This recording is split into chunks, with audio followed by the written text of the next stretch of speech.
Bienvenidos a Más allá de toda lógica.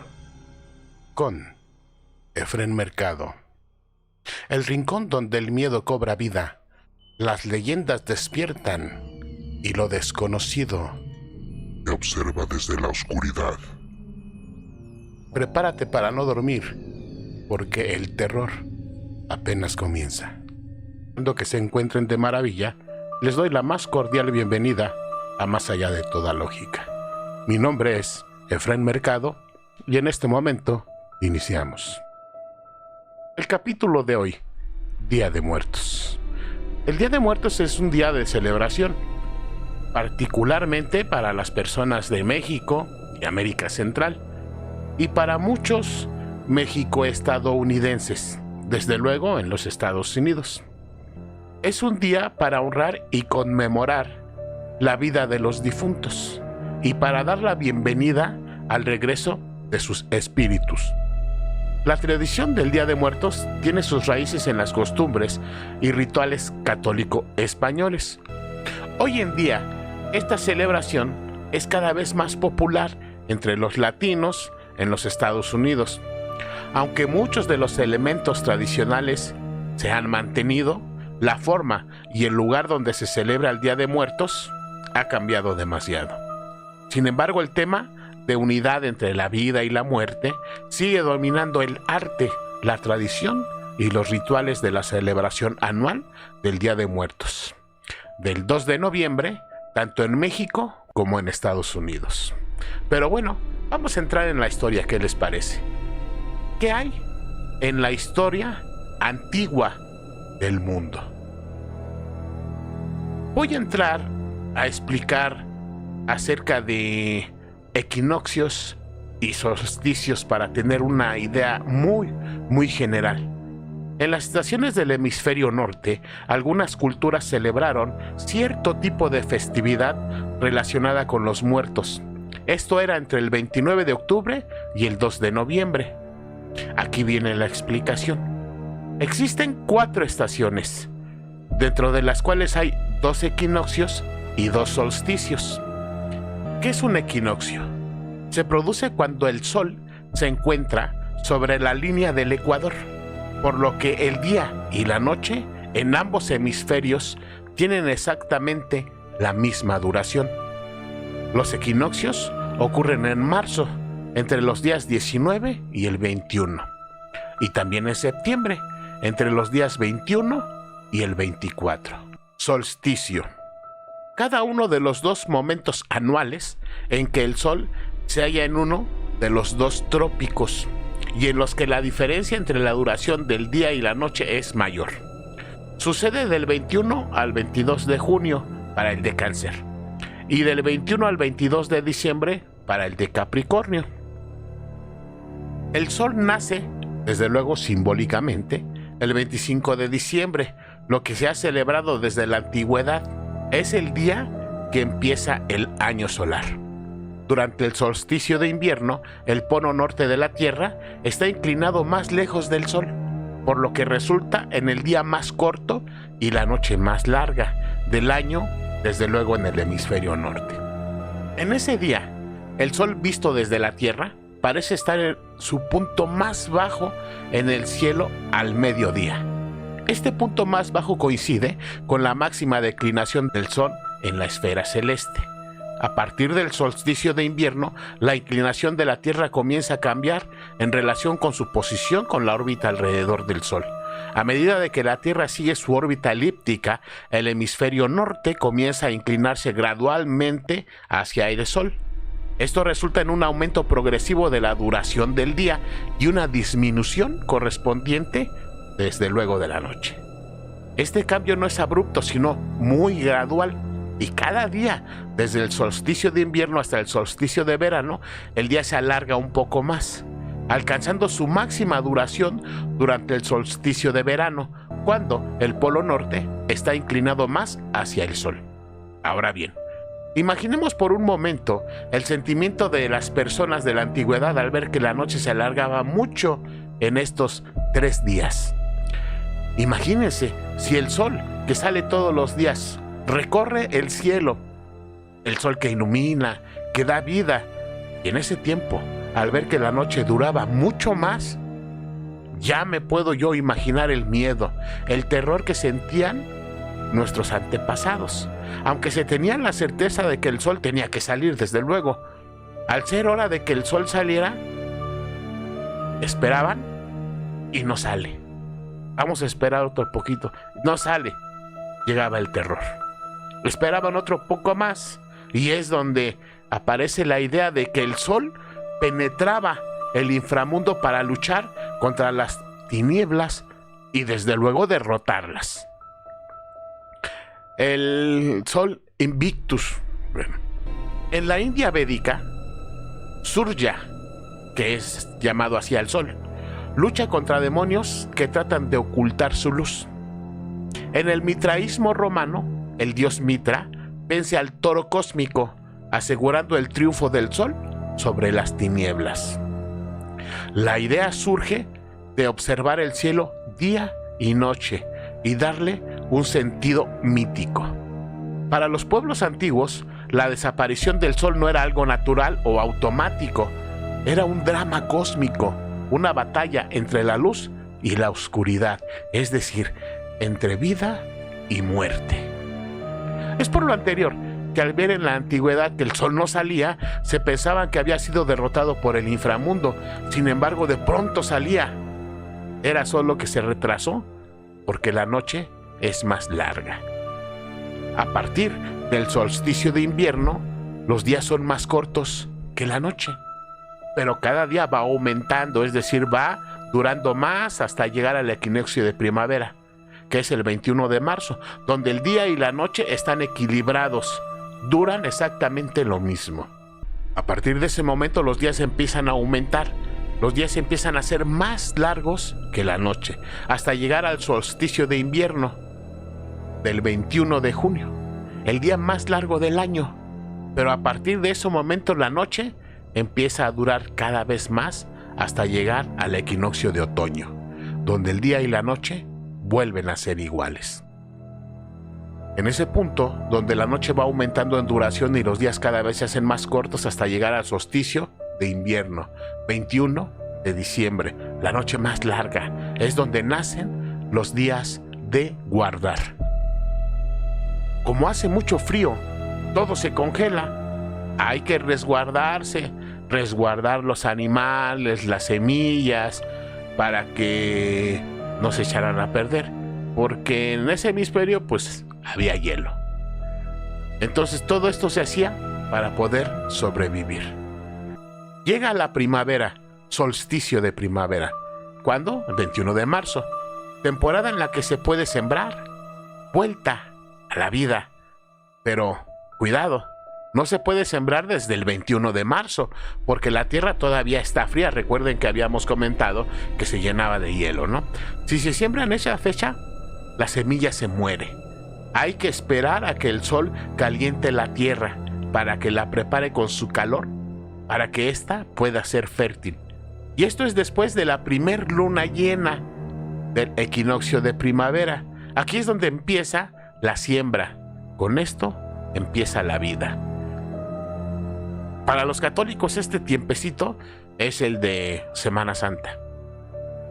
En el solsticio de verano llega el momento de cosechar. Las vacaciones escolares son en verano. En la antigüedad nadie hacía absolutamente nada. Todo mundo se preparaba para que cosecharan, porque si se enfriaba la tierra antes de cosechar, se echaba a perder el producto. Es por ello que todas estas personas dejaban todo lo que estaban haciendo, todo.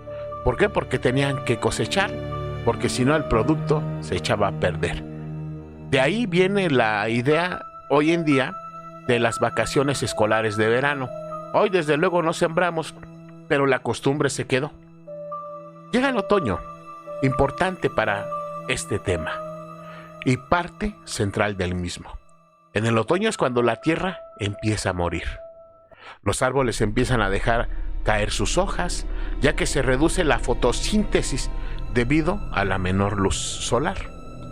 La planta descompone la clorofila para reabsorber nutrientes, revelando colores amarillos y naranjas, y luego se desprende de las hojas en un proceso llamado abscisión, separación natural de un órgano de una planta, como una hoja, flor o fruto, para conservar agua y energía. Para esto era la abscisión. Las plantas entran en latencia, un estado de baja actividad para prepararse para el frío y el suelo helado del invierno. Es cuando todo empieza a morir. Esto es a finales de octubre y principios de noviembre, ojo con esto. En octubre se lleva a cabo la última cosecha, que era de cebada, que desde luego aguantaba más que el trigo. Por eso primero se cosechaba el trigo y ya hasta el último se dejaba lo que aguantaba más, que era la cebada, porque el trigo pues, es más delicado. Para este punto, como se avecina la temporada de guardar. La festividad antigua que celebra la última cosecha es Samhain, una fiesta gaélica de origen celta que marca el fin de la temporada de cosechas y el inicio del invierno. Se celebra el 1 de noviembre, comenzando las festividades la tarde del 31 de octubre. Y bueno, vamos directamente a abordar este tema de los celtas. Las fiestas de Samhain. Estas fiestas se pronuncia más o menos Samhain, así dice aquí, pero vamos a llamarles Samhain. Era una de las celebraciones más importantes del calendario celta. Marcaba el fin del verano y el año agrícola. Eso es lo que pasaba con esta fiesta. Marcaba el fin del verano y el año agrícola. Y desde luego el inicio del invierno oscuro. Se realizaba la noche del 31 de octubre al 1 de noviembre en gran parte de las islas británicas y también en Irlanda. Los celtas no usaban nuestro calendario gregoriano, pero tenemos algunas pistas gracias al calendario de Coligny, hallado en Francia en el siglo II después de Cristo, siglo II, que es la fuente más clara del cómputo del tiempo galo. Las festividades como Samhain son de origen precristiano y se practicaban en la edad de hierro celta y continuaron durante varios siglos, incluso bajo el dominio romano. Del siglo V antes de Cristo al siglo I después de Cristo. Entonces duró varios siglos. Época de máximo esplendor de la cultura celta en Europa. ¿En qué países? Irlanda, Britania, Galia, Iberia y Europa Central. Fíjense, toda Europa Central. Ya en este tiempo se celebraba Samhain como rito de fin de año. Del siglo I antes de Cristo al siglo V después de Cristo, con la romanización, algunas fiestas celtas se mezclaron con cultos romanos. Ejemplo, la fiesta de Pomona, diosa de la fruta. Aún así, Samhain se mantuvo sobre todo en Irlanda y Escocia. Del siglo V al VIII después de Cristo, con la cristianización de Irlanda y Britania, la Iglesia empezó a absorber estas festividades. En el siglo VIII, el Papa Gregorio III fijó el 1 de noviembre como Día de Todos los Santos, cristianizando Samhain. Del siglo IX en adelante, Samhain ya estaba transformado, pero sus costumbres, es decir, hogueras, disfraces, ofrendas a los muertos, sobrevivieron en la tradición popular hasta llegar a Halloween moderno. Elementos principales de la festividad de Samhain. Los druidas encendían hogueras sagradas en colinas, fíjense, esta es una.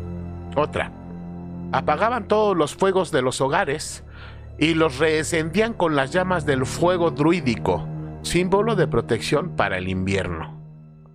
Se creía que esa noche el límite entre los vivos y los muertos se hacía más delgado.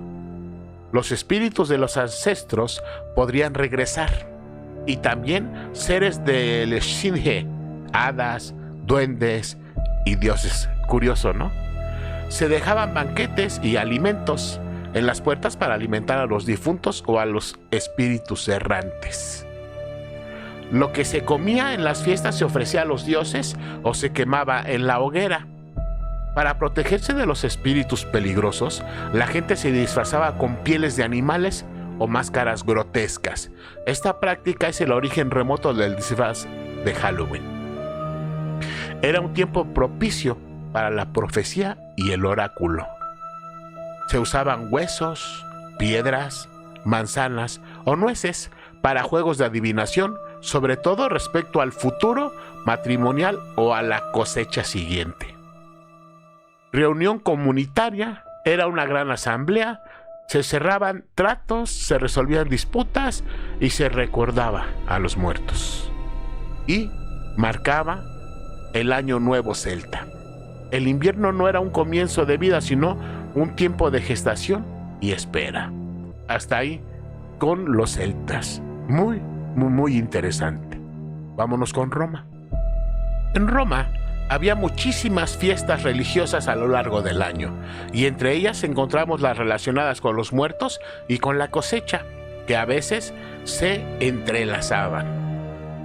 Tales festividades eran Pomona, que habíamos comentado hace un momento, Mundus, Parentalia y Lemuria. Fiesta de Pomona. Pomona era la diosa romana de los frutos, especialmente de los árboles frutales, no tanto de los granos, sino de los árboles. El origen de esta tradición es itálica, muy antigua, anterior a la influencia griega. Se celebraba el 1 de noviembre, en pleno final de la cosecha. Se le ofrecían frutas, manzanas, peras, nueces.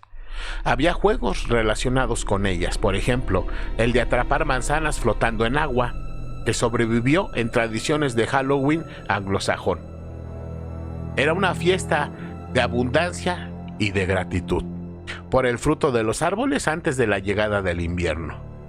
No estaba directamente dedicado a los muertos, pero al caer en la misma época que otras fiestas de tránsito estacional, se acabó vinculando al ciclo de la vida y de la muerte. Fiesta de Mundus. Mundus era un pozo o foso sagrado en Roma, que se consideraba puerta al inframundo. Mundus, mundo. Según la tradición, fue abierto por Rómulo al fundar la ciudad, como foso fundacional y tumba simbólica. Día de Mundus Patet. 3 veces al año se abría el Mundus, o sea, es decir, la puerta. 24 de agosto, 5 de octubre y 8 de noviembre. En esos días se decía que las almas de los muertos salían y podían caminar entre los vivos. Eran días nefastos. Se suspendían los negocios, el ejército no marchaba y la vida pública quedaba en pausa. Se hacían ofrendas para aplacar a los espíritus. Su objetivo es que era un recordatorio de la cercanía del inframundo con el mundo humano y la necesidad de respeto a nuestros antepasados. La siguiente fiesta, tercera, fiesta de Parentalia. Duración del 13 al 21 de febrero.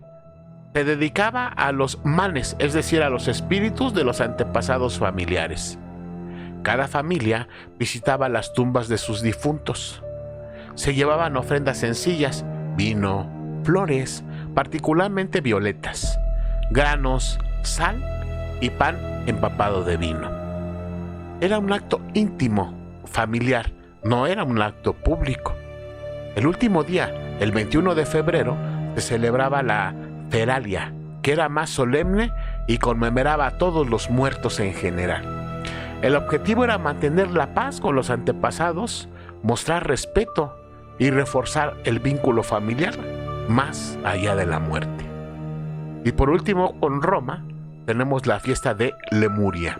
Duraba los días 9, 11 y 13 de mayo.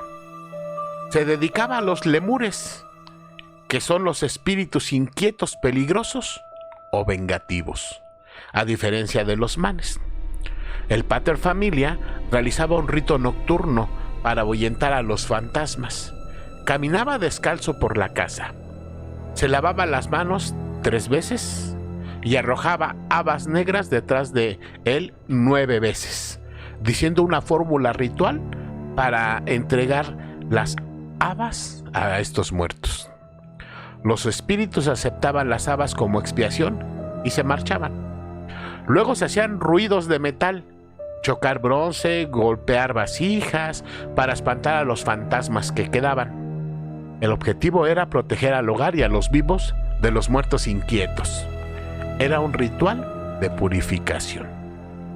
Y hasta ahí con Roma, y si se dan cuenta, no todos eran en noviembre, hay algunos de febrero, y cambia un poquito, pero bueno, tienen cosas muy muy curiosas. Fiesta de Lemuria. En Japón, Obon habíamos comentado, o simplemente Bon, es una de las festividades más importantes y significativas de Japón. Es una celebración anual de origen budista en la que se honra a los espíritus de los antepasados y se cree que estos regresan temporalmente al mundo para visitar a sus familiares. Obon de julio. Se celebra alrededor del 15 de julio, especialmente en el este del Japón, incluyendo Tokio. Obon de agosto es la celebración más común y se lleva a cabo del 13 al 16 de agosto. Obon lunar. En algunas zonas rurales, la fecha se basa en el calendario lunar, por lo que puede ser diferente cada año. ¿Y cuáles son estas tradiciones y rituales? Durante el Obon, las familias japonesas regresan a sus lugares de origen para reunirse y realizar diversas actividades para honrar a sus difuntos. Visitas a las tumbas. Se visitan y se limpian las tumbas de los antepasados para mostrar respeto. Linternas flotantes. Para guiar a los espíritus de regreso a su mundo, se colocan linternas flotantes en ríos, lagos y mares al final del festival. Dentro de los altares familiares se preparan altares en casas con ofrendas de alimentos y frutas para recibir a los espíritus. Se realizan danzas tradicionales en comunidad, a menudo con tambores taiko, para dar la bienvenida y despedir a los espíritus. Y sobre todo, ambiente festivo. A pesar de ser una festividad en honor a los muertos, el Obon también tiene un ambiente alegre y festivo, con puestos de comida y juegos en la calle.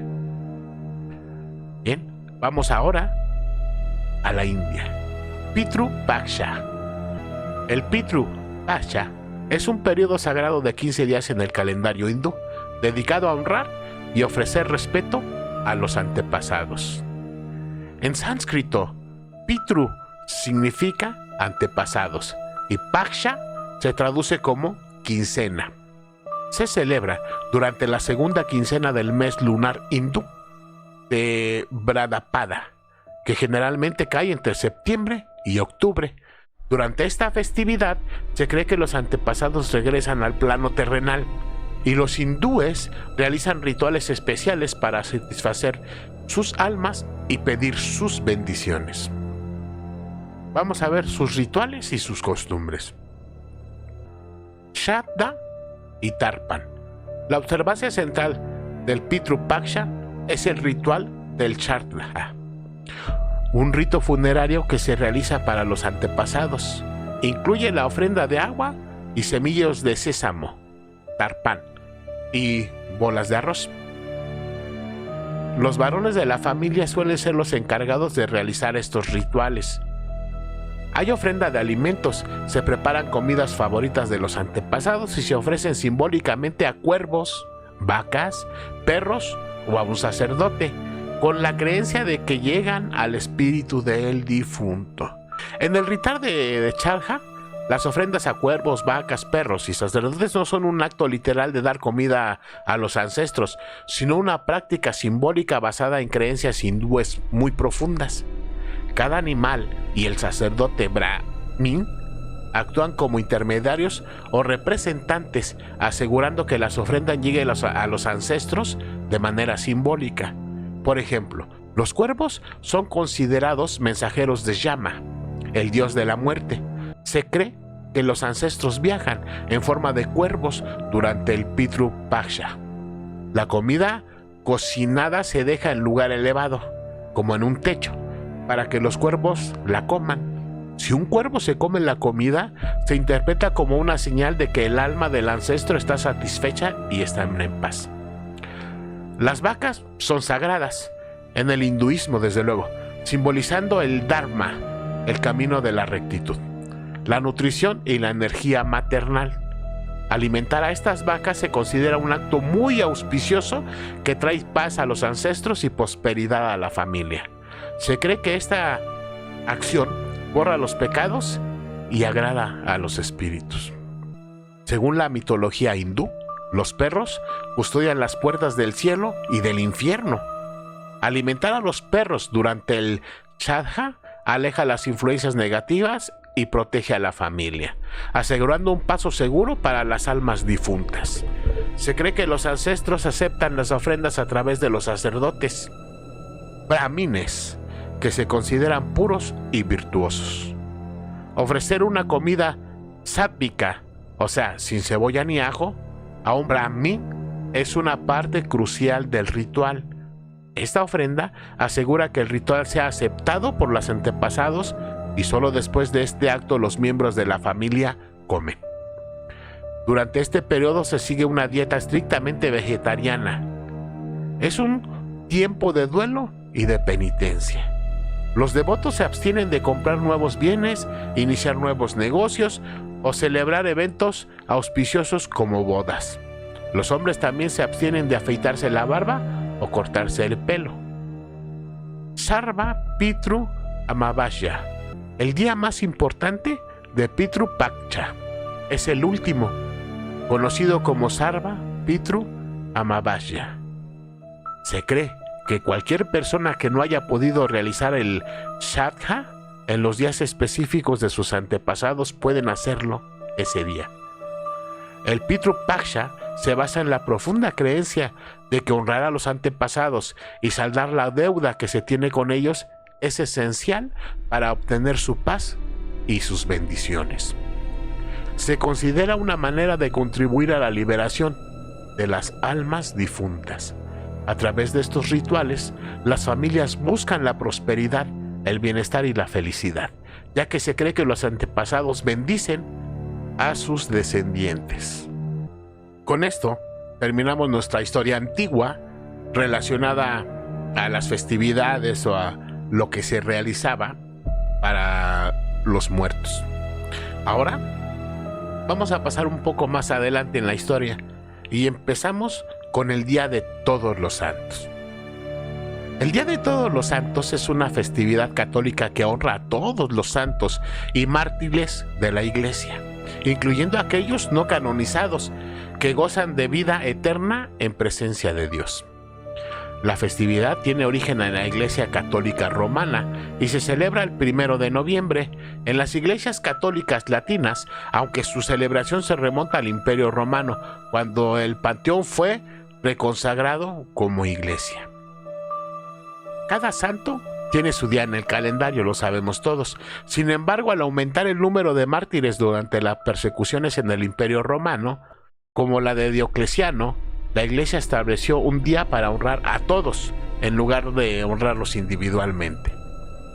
En el año 610, el emperador romano bizantino Focas cedió el panteón a la Iglesia Católica en el año 608 o 609, el cual fue consagrado por el Papa Bonifacio IV el 13 de mayo de 609 o 610 como Santa María y los Mártires. Inicialmente, la fiesta se conmemoraba el 13 de mayo. En el siglo VIII, el Papa Gregorio III consagró en la Basílica de San Pedro una capilla dedicada a todos los santos, estableciendo el 1 de noviembre como la fecha oficial de la festividad en Roma. Papa Gregorio III. Esto es en el siglo VIII.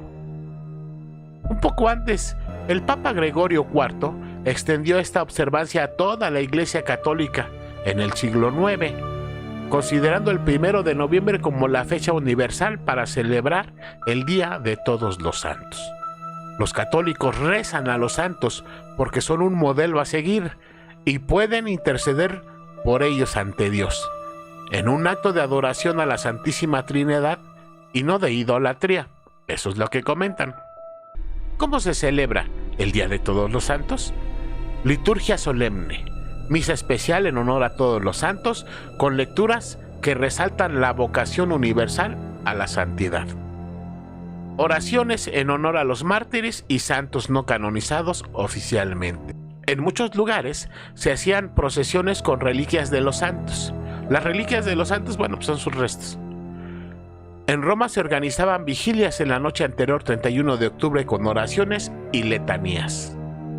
Visita a templos dedicados a santos, encendido de cirios y velas en altares o frente a imágenes, invocación a santos patronos para protección y ayuda.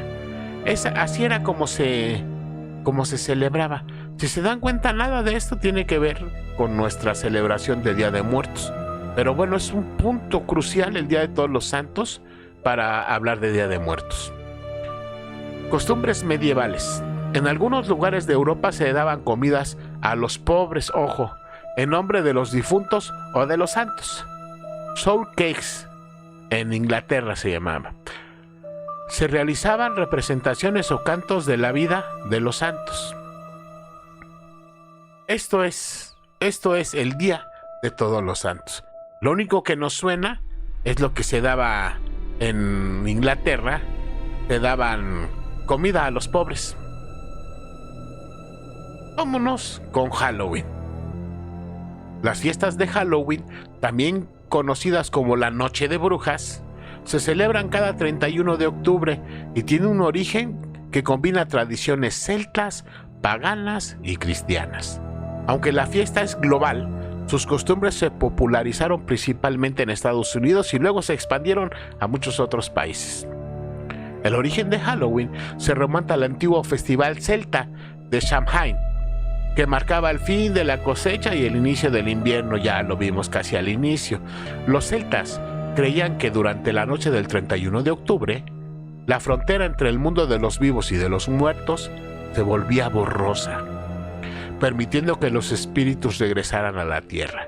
Para protegerse de estos espíritus malignos, la gente encendía hogueras y se disfrazaba para ahuyentarlos. Con la influencia del cristianismo, la celebración se fusionó con el Día de Todos los Santos, 1 de noviembre, y la víspera llamada Hallows Eve, víspera de Todos los Santos, dio origen al nombre de Halloween. La tradición de disfraces viene de creencias celtas, de que usar máscaras y vestimentas aterradoras confundiría a los espíritus errantes, haciéndolos creer que eran unos de ellos. Recordemos que usaban pieles y máscaras grotescas.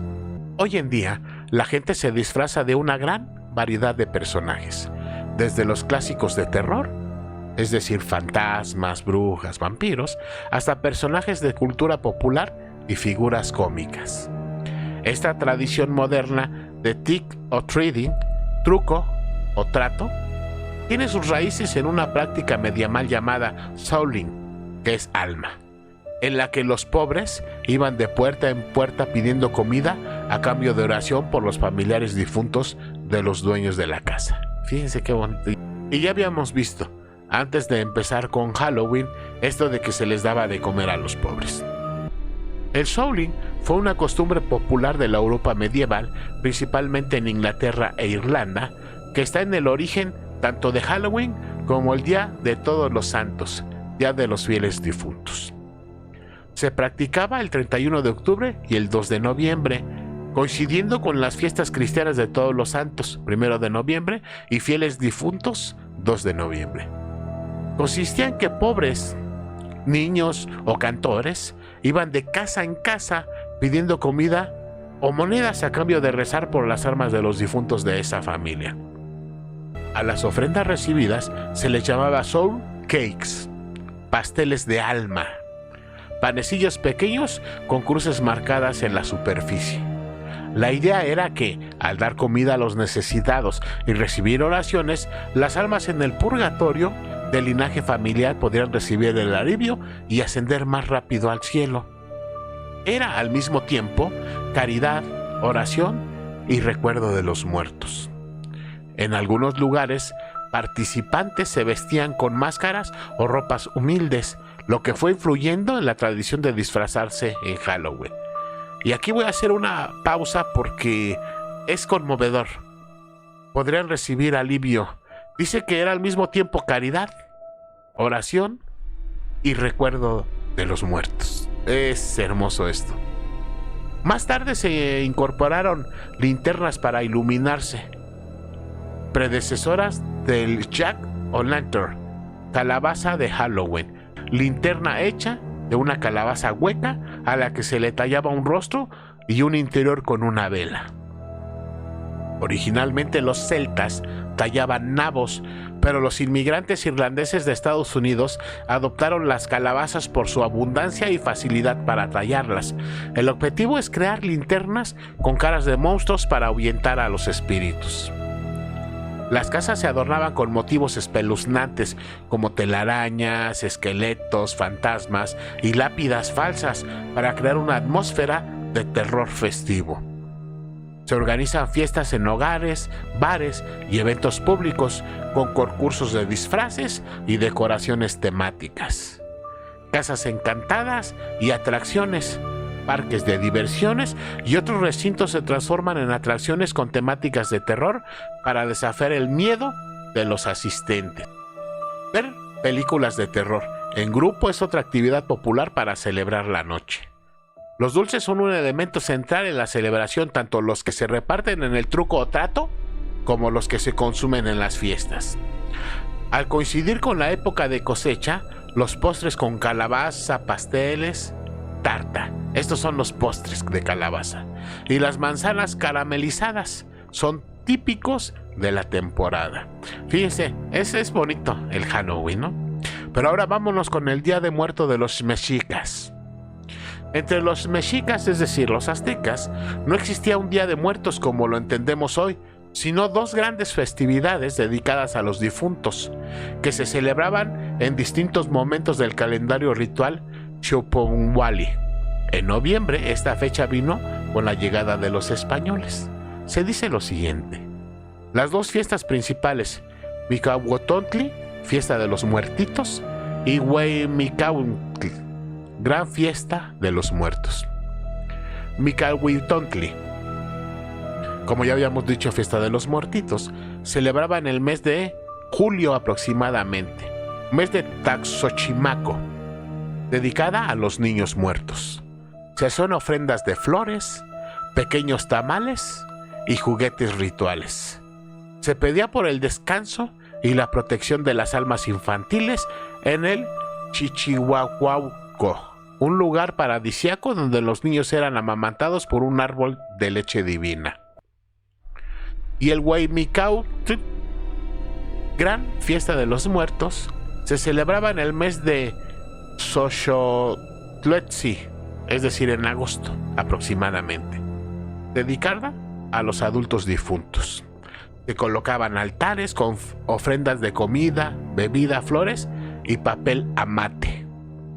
Había danzas, cantos y sacrificios en honor de Mictexihuatl y Mitlatecutli, señora y señor del Mictlán. El Mictlán es el inframundo o lugar de los muertos. También se hacían figuras de pan en forma de huesos y se elaboraban calaveras de amaranto con miel. Pero bueno, espero que no te lo creas, porque ahí te van las fuentes. La primera fuente es Fray Bernardino de Sahagún, Historia General de las Cosas de la Nueva España. 2. Códice Florentino, manuscrito ilustrado, supervisado por Sahagún en náhuatl y castellano. Y Diego Durán, Historia de las Indias de la Nueva España en Islas de la Tierra Firme. Podemos apreciar la clara influencia española. Y no tanto influencia. Quienes escribieron estos libros, estas historias, pues fue puro español. Y la verdad es que nuestros antepasados mexicas no existía un Día de Muertos. Ningún pueblo mexica o algún otro celebraban el Día de Muertos ni el 2 de noviembre. Eso es una completa mentira. Pero vámonos ahora sí a nuestra tradición de Día de Muertos. Bueno, vamos a explicarlo. Pero Sabemos que esto llegó con los españoles. Entonces, con la llegada de los españoles, empezaron las fiestas católicas del Día de Todos los Santos, 1 de noviembre, y Día de los Fieles Difuntos, que es el 2 de noviembre. Lo anterior, aunado a otras costumbres, fue dando lugar a la celebración actual.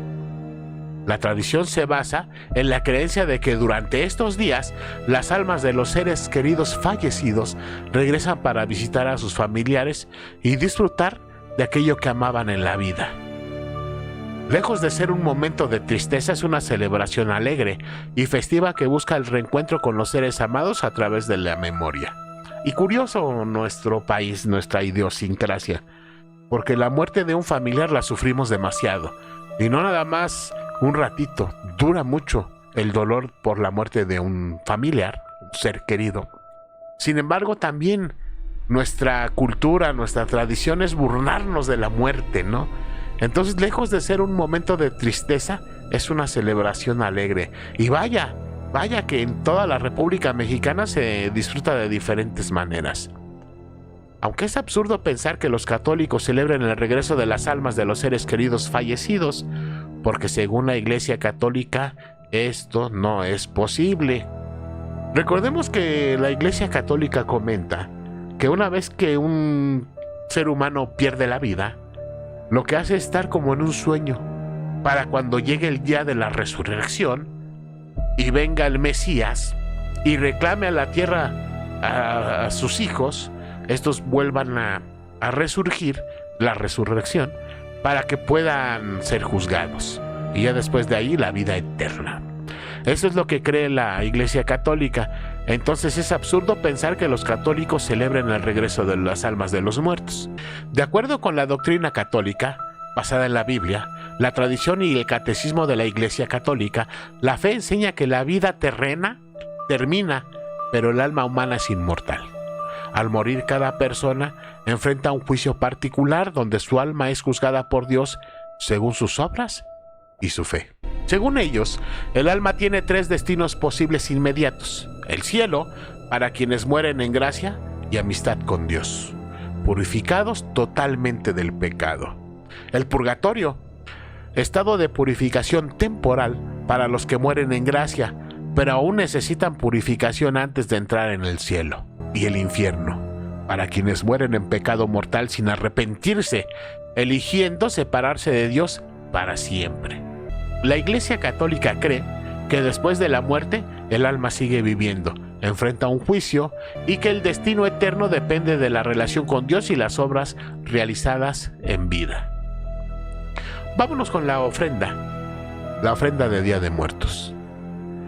Es el elemento central de la celebración y un espacio sagrado que sirve para recibir a los difuntos. Cada elemento tiene su significado. Por ejemplo, lo primordial, la fotografía del difunto, permite identificar a la persona a quien se dedica el altar. Muy mencionada con la película de caricaturas, ¿no? El incienso o copal, su humo purifica el ambiente y sirve para guiar el espíritu. Es decir, para que tu familiar pueda llegar a tu casa. Las velas y veladoras iluminan el camino para que las almas encuentren su hogar. Las flores de cempasúchil, de color naranja intenso, se esparcen desde el altar hasta la entrada de la casa para marcar el camino con su aroma y su color. El agua, saciar la sed del espíritu después del largo viaje. La comida y bebida. Se colocan platillos y bebidas favoritas del difunto, por ejemplo mole, tequila, atole, etc., para que puedan deleitarse nuevamente de estos deliciosos manjares. El pan de muerto, pan dulce con una forma simbólica que representa un cráneo y huesos. Las calaveritas de azúcar y chocolate simbolizan la dulzura de la muerte y son una forma divertida de honrarla. El papel picado, tiras de papel de colores con figuras de calaveras y otros motivos que representan la fragilidad de la vida. Y bueno, entre muchas otras cosas más, ¿no? Pero vámonos a visita a los panteones. Las familias visitan las tumbas de sus seres queridos en este día, desde luego, para limpiarlas, decorarlas con flores de cempasúchil y colocar ofrendas. A menudo se reúnen en los cementerios para comer, beber, escuchar música, por ejemplo, de mariachi, de norteños, o ahorita como están de moda las bocinas, pues llevan su bocina y por medio de su teléfono con Bluetooth reproducen la música que más les gusta a ellos y desde luego también a sus seres queridos que van a visitar al panteón. Entonces son recordar anécdotas con los difuntos en sus tumbas. Catrinas y calaveras, algo curioso. La figura de la Catrina, creada por el ilustrador José Guadalupe Posada, se ha convertido en un ícono de esta festividad. Desde luego esto ya es propio. Las calaveras, ya sean de azúcar o en forma de versos humorísticos, calaveritas literarias se les llama, son una manera de burlarse de la muerte y recordarla sin solemnidad. ¿Quién no conoce una calaverita literaria? Bien, y eso es 100% nuestro, Pedir calaverita. La tradición de pedir calaverita en México se originó en la época colonial, cuando los trabajadores de las haciendas pedían a sus patrones comida o dinero para poder honrar a sus difuntos en el Día de Muertos. Con el tiempo, especialmente con la influencia de Halloween, la costumbre evolucionó hacia los niños disfrazados que recorren las calles pidiendo dulces. Actualmente, la tradición ya sea influenciada por la época colonial, como los hacendados, por el truco o traco de los Estados Unidos, o por el soubling de Inglaterra e Irlanda, la tradición de pedir calaverita en México ha tomado sus matices propias y sigue evolucionando. Recuerdo de los años 80, ¿no? Se pedía calaverita con una calavera de plástico hueca por dentro. Algunos niños que tenían un poco de recursos, tanto para comprar la calavera de plástico, le ponían una vela y desde luego la alumbraban y se iban a pedir su calaverita. Esto hacía más llamativa a la calavera. Otros niños pedían calaverita simplemente con la mano o elaborando botes, ya sea de cartón o de lata. Les ponían papel, la adornaban a modo que se viera como una calavera. Mismos adornos que eran de calavera por no tener recursos para comprar una de plástico. Pero había para todos, y era demasiado divertido. En ese tiempo no se acostumbraba a dar dulces, no sé quién recuerde. Hoy se dan dulces, en ese tiempo no. En ese tiempo nos daban, porque yo llegué a pedir calaverita y nos daban dinero, los adultos. Y se les pedía a las personas que transitaban en la calle y entre las avenidas de la gran ciudad.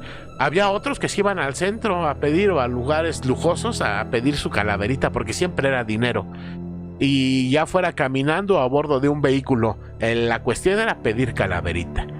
Y así se decía, ¿me da para mi calaverita? Hoy en día la costumbre es acompañar a los hijos menores de edad, pasar por los negocios, mismos negocios que ya tienen sus bolsas grandes de dulces para repartir entre todos estos niños que visitan, y por lo regular ya van disfrazados, ya son disfraces muy elaborados y es una tradición hermosa. Entonces, bueno, así es la tradición de pedir calaverita y hoy lo que se les da son dulces. Otra de nuestras tradiciones, bueno, de Día de Muertos, disfrazarse. Va desde los disfraces de catrines, hasta los más inimaginables, interesantes y desde luego espectaculares. Algunos de ellos son de vampiros, calaveritas, esqueletos, diablitos, la Llorona, Frankenstein, el hombre lobo, entre muchos otros más. En las escuelas, ojo con esto, y sobre todo en la educación primaria, es tradicional que los niños asistan ya sea disfrazados o simplemente pintados. Los que no utilizan disfraz se pintan el rostro de calavera o de pandita. Es broma, sus padres los visten de blanco y les pintan el rostro. En la noche es cuando los disfrazados suelen de esconderse en las esquinas y asustar a los transeúntes. Y es muy dable aquí en México hacer este tipo de práctica, Adornar las casas. Las casas se adornan. Papel picado, figuras de calaveras, telarañas, calabazas, fantasmas, linternas y de otros personajes de terror. Los negocios también son adornados, En algunas casas o negocios se suele poner un maniquí o rellenar ropa para hacer o aparentar que en su interior hay una persona. Misma persona, se le pone pintura roja o cualquier otra cuestión, aparentando líquido hemático. Le desgarran la ropa y hacen verlo como un accidente, un atropellamiento, que alguien se cayó. Es muy bonito. Luego cuelgan estos adornos para impresionar a las personas. Otros los amarran a sus vehículos y así andan circulando, aparentando que los atropellaron y los traen arrastrando o que ya están accidentados. En fin, es una gran variedad de ocurrencias de las personas en torno a los adornos en las casas, en los negocios, en los carros. Es impresionante. Algunos creativos ponen muñecos electrónicos terroríficos afuera de sus casas o de sus negocios, los cuales se activan cuando una persona o un incauto va pasando. Pasa por el lugar con el objetivo de sacarle un buen susto y pues desde luego una enorme sonrisa cuando se dan cuenta que todo es una broma. También hay festividades en casa. Se organizan fiestas que ya en muchas de ellas son temáticas, es decir, el invitado tiene que ir disfrazado. En estas fiestas bailan, conviven con sus amigos, con sus familiares, comen y beben. El objetivo es pasar un momento de alegría, conmemorar a sus difuntos y divertirse a lo grande. Desfile de disfraces, ojo en este punto, porque por ahí hay circulando mucho de que fue, lo voy a mencionar ahorita, ¿no? De la película de James Bond. El primero en el mundo fue el desfile de Halloween de Kawasaki, que inició en Japón en 1997. Para celebrar el 10º aniversario del complejo de entretenimiento La Citadela, en Kawasaki, convirtiéndose desde entonces en uno de los eventos más importantes de Halloween en ese país, Japón. El primer desfile moderno de Día de Muertos fue en la Ciudad de México, aquí con nosotros. Se realizó en el año 2016 y se inspiró supuestamente en gran parte en la película de James Bond, Spectre, del 2015, y en las mega ofrendas que se instalaban en el Zócalo. Pero fíjense que el desfile de la Citadela fue en el 97. Entonces vamos a suponer que tanto la Citadela como la película de James Bond inspiran estos desfiles aquí en la Ciudad de México. Entonces el primero en la Ciudad de México fue en el 2016 y me imagino que es impresionante. En nuestro país se lleva a cabo en múltiples estados y sus municipios.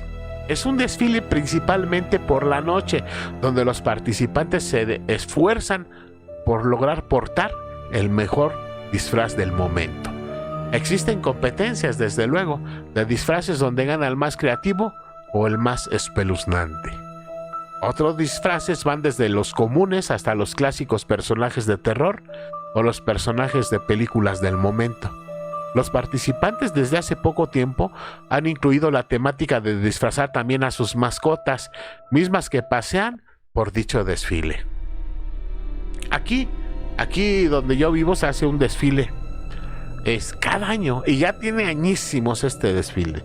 Entonces en este desfile que viene voy a grabar un poco para compartirles cómo es aquí en el Estado de México y en particular en el municipio de Nezahualcóyotl, y ya les daré más datos cuando suba el video. Les va a gustar. Hay diferencias, les había comentado que en todas las partes del país. Bueno, vamos a ver algunas, no muchas, diferencias regionales, porque este video ya tardó un poquito. Espero les esté agradando. Aunque la esencia es la misma, la celebración varía en detalles y costumbres a lo largo del país. Por ejemplo, en lugares como Oaxaca se realizan comparsas y desfiles de disfraces que se les llama muertadas. ¡Qué bonito! En Yucatán, la festividad se conoce como Analpixan o comida de las ánimas. En Michoacán se celebran con intensas vigilias en los cementerios, donde las familias adornan las tumbas con ofrendas de comida, flores y velas para recordar y honrar a sus seres queridos. La tradición más emblemática ocurre en la isla de Janitzio, donde los pobladores navegan en canoas para llegar a los panteones. La celebración incluye la construcción de altares de varios niveles en los hogares, llenos de cempasúchil y comida tradicional como pozole y pan de muerto. En Campeche, la tradición consiste en visitar los panteones y abrir las tumbas de los seres queridos para limpiar y arreglar las osamentas con mucho esmero. 3 años después del entierro de la persona fallecida, sus restos son exhumados y se retiran de sus nichos en el cementerio. Fíjense qué curioso. Los familiares, a menudo en un ambiente de convivencia y pláticas, limpian cuidadosamente cada hueso. Los huesos se colocan sobre un mantel blanco bordado especialmente para la ocasión, con flores o motivos que reflejen el género del difunto. Flores para mujeres, crucifijos para los hombres. Una vez limpios los huesos, son acomodados en pequeñas cajas u osarios de madera que también se limpian y se adornan. Después, se exhiben en el cementerio con flores y otros adornos. Tras la limpieza de las osamentas, se acostumbra a colocar un altar en casa, con las comidas y bebidas favoritas del difunto, en espera de que su alma regrese para la celebración de Analpixán. En la Ciudad de México, específicamente en la alcaldía de Tláhuac, para no hablar mucho, se encuentra un pequeño poblado de nombre Mixquic, que significa donde hay mezquite. Uno de los lugares más visitados durante estos días, ya que su celebración se lleva a cabo conjuntamente con la Feria del Pueblo. Fíjense, el 2 de noviembre se realiza la alumbrada, donde miles de velas iluminan las tumbas de los difuntos, las que decoran con flores. La festividad mexicana de Día de Muertos fue proclamada como obra maestra del patrimonio oral e intangible de la humanidad por la Organización de las Naciones Unidas para la Educación, la Ciencia y la Cultura, por sus siglas UNESCO. Esto fue el 7 de noviembre del 2003. Esta declaración fue iniciativa del Consejo Nacional para la Cultura y las Artes en México, que es la CONACULTA, y reconoció su profundo significado cultural. Se le considera patrimonio cultural inmaterial de la humanidad. Fíjense ustedes hasta dónde ha llegado esta tradición, que viene de múltiples fuentes, en que se ha transformado en nuestro hermoso país hasta llegar a reconocerla como patrimonio cultural e inmaterial de la humanidad. Vámonos con las leyendas, ¿qué les parece? La primera leyenda nos habla de la flor de cempasúchil. Hace mucho tiempo, dice la leyenda, en un pueblo mexica vivían 2 jóvenes que se amaban profundamente, Xochitl y Huitzilín. Desde niños habían compartido juegos, risas, sueños, y al crecer juraron que su amor sería eterno. Subían juntos a la montaña dedicada al dios del sol, Tonatiuh, para ofrecerle flores y pedirle su bendición. El dios los miraba complacido, pues veía que su amor era verdadero. Pero estalló la guerra y Huitzilín tuvo que partir a pelear. Pasaron los días y finalmente la noticia llegó. Huitzilín había muerto en batalla. Xochitl, destrozada, subió a la montaña y le pidió a Tonatiuh que le permitiera unirse para siempre con su amado. Conmovido, el dios hizo descender un rayo sobre la joven y la transformó en una hermosa flor amarilla que parecía guardar la luz del sol. Tiempo después, un colibrí, que en realidad era Huitzilín reencarnado, se pasó sobre la flor, y en ese instante los pétalos se abrieron desprendiendo un intenso aroma.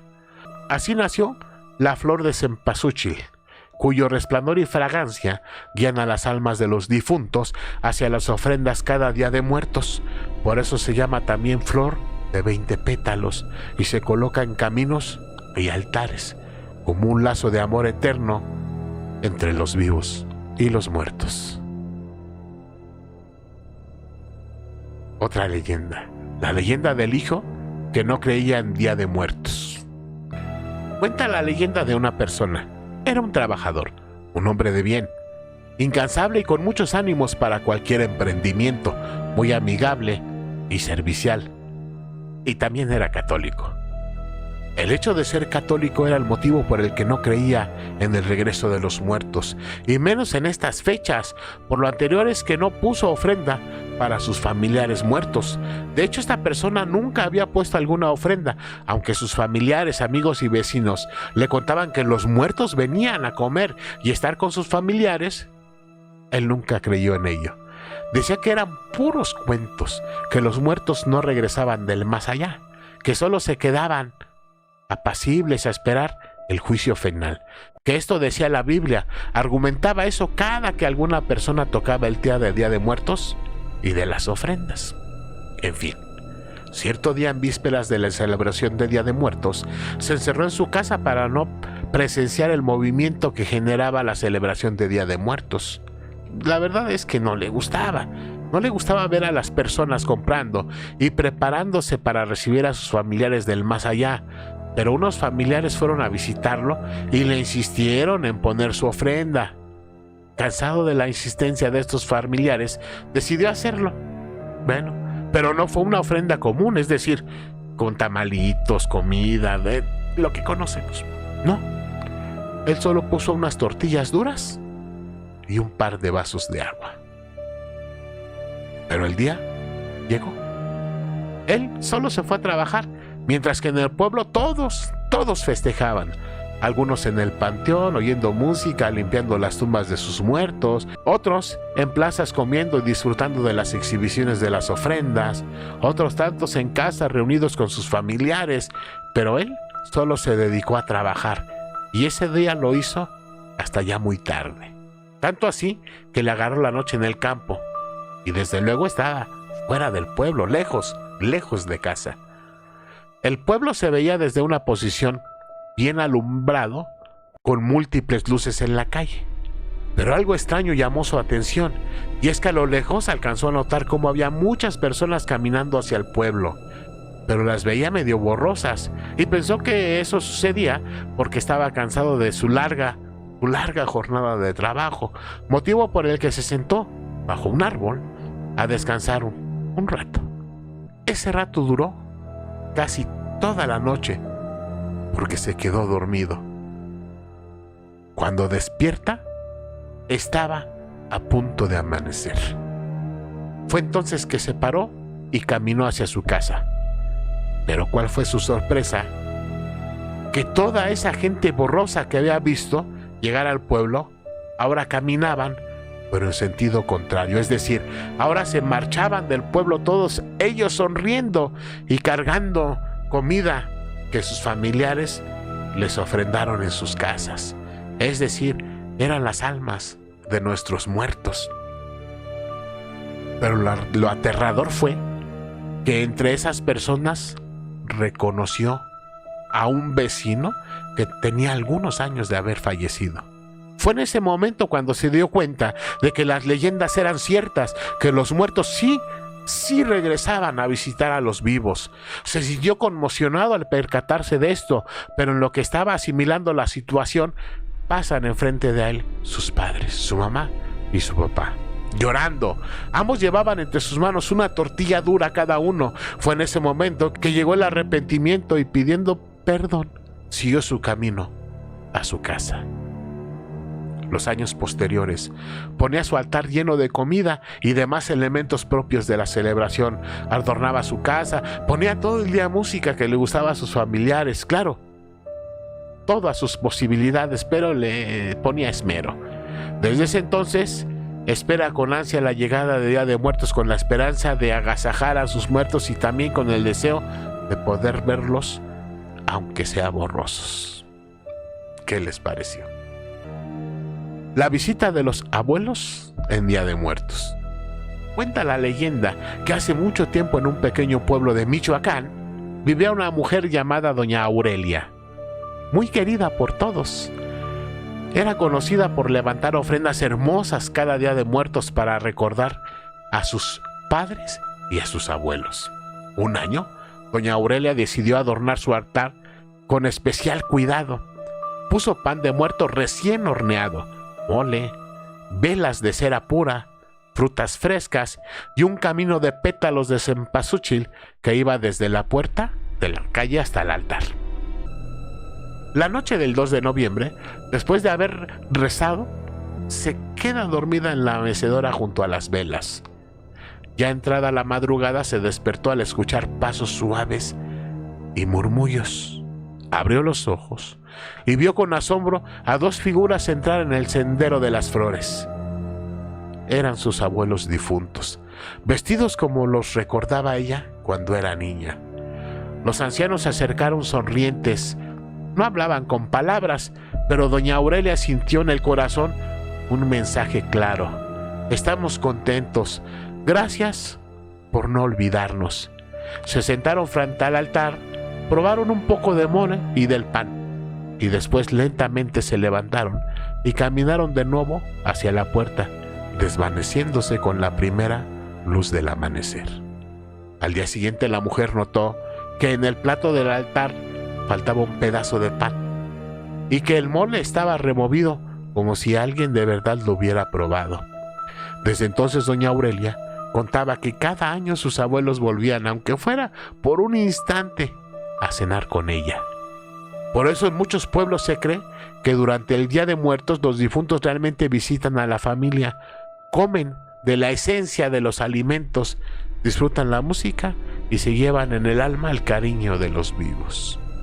Pues bien, mis queridos suscriptores, esta es la historia de Día de Muertos en Michoacán. Y por último, el muerto que regresó a pedir lo suyo, fíjense. En un pueblo de Oaxaca vivía una familia que cada año ponía una gran ofrenda. Pero había un detalle. Nunca incluían a don Mateo, un tío que había muerto hacía unos años y con el que la familia había quedado en malos términos. Decían que en vida había sido muy duro, hasta avaro, y muchos lo recordaban con rencor. Una noche de Día de Muertos, cuando todos estaban dormidos y las velas del altar apenas parpadeaban, la hija menor, Rosita, escuchó un golpeteo en la puerta. Pensó que era el viento, pero luego escuchó claramente una voz ronca que decía: ¿y mi lugar? ¿Por qué me olvidan? Al asomarse, vio a un hombre alto y delgado en la entrada, con un sombrero gastado. Tenía la misma voz de su tío don Mateo, aunque su rostro estaba pálido como la cera. Rosita corrió a despertar a sus padres, pero cuando volvieron ya no había nadie. Solo el camino de cempasúchil estaba removido como si alguien hubiera pasado por allí. Esa misma noche la familia decidió poner un platito de comida y una vela aparte, dedicado a don Mateo. Al hacerlo escucharon un suspiro, un murmullo que dijo: ahora sí, ya me voy en paz. A la mañana siguiente el platillo estaba vacío y la vela consumida, hasta el final. Desde entonces, en ese pueblo cuentan que no se debe excluir a ningún difunto del altar, aunque en vida haya sido difícil, porque todos merecen luz y recuerdo. Pues bien, muchas gracias a todos, mi querida comunidad, por ver este capítulo de Más Allá de Toda Lógica. Espero haya sido de su completo agrado. Recuerden unirse a nuestra comunidad de curiosos y valientes. Suscríbete, el misterio te espera. Activa la campanita de notificaciones para que no te pierdas ningún episodio y coméntanos si has experimentado algún suceso paranormal y hazme propuestas de qué temas te gustaría que aborde en próximos capítulos. Comparte este video con tus amigos o con tus familiares para hacerlos temblar de terror.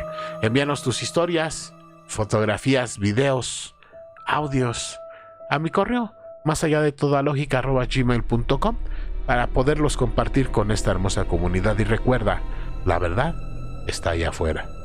Muchas gracias.